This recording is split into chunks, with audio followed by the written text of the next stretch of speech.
सोमेश चंद्र सोरेन झारखंड मुक्ति मोर्चा के घाटशिला उपचुनाव के दौरान बनाए गए प्रत्याशी क्या मंत्री बन पाएंगे? ये फैसला 14 नवंबर को आने वाले फैसले पर टिका है। 14 नवंबर को अगर झामुमो की जीत होती है तो सोमेश चंद्र सोरेन को मंत्री बनाया जाएगा, लेकिन अगर जीत नहीं होती है तब क्या होगा, ये बड़ा सवाल है। लेकिन इस सवाल से पहले घाटशिला उपचुनाव के मद्देनजर प्रचार प्रसार का जोर अपने चरम पर है। जहां बाबूलाल मरांडी झामुमो पर आरोप लगा रहे हैं, तो वहीं कल्पना सोरेन और सोमेश चंद्र सोरेन की माता और स्वर्गीय रामदास सोरेन की पत्नी सूरजमुनि भावुक संदेश जनता के बीच पहुंचा रही है।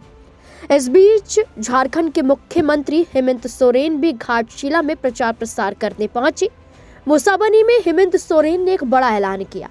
उन्होंने कहा कि सोमेश चंद्र सोरेन को मंत्री जरूर बनाया जाएगा, ये समय आने पर तय होगा।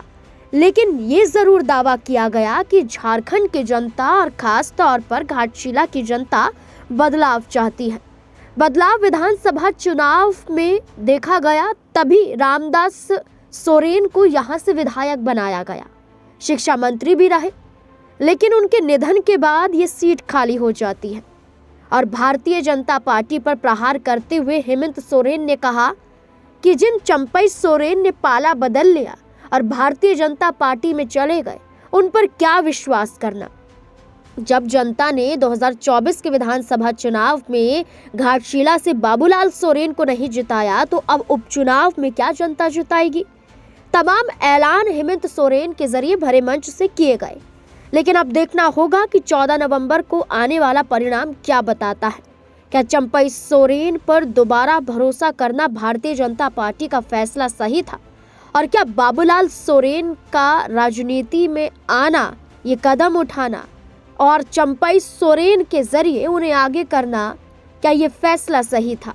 क्योंकि बाबूलाल सोरेन की सक्रियता की बात करें तो सिर्फ और सिर्फ वो अपने पिता का जिक्र करते हुए नजर आते हैं, जनता के बीच पहुंचते हैं और झामुमो पर आरोप लगाते हैं। लेकिन जनता के लिए बाबूलाल सोरेन क्या करते हुए नजर आएंगे, अब तक कोई भी बड़ा ऐलान उनके जरिए नहीं किया गया है।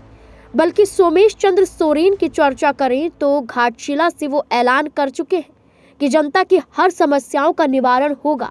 जितनी भी योजनाएं रुकी हुई है, चाहे उनके पिता स्वर्गीय रामदास सोरेन के दौरान ऐलान किया गया हो, उन योजनाओं पर अभी अगर काम नहीं हुआ है तो चुनाव परिणाम के बाद उन पर काम शुरू हो जाएंगे अगर वो चुनाव जीतते हैं।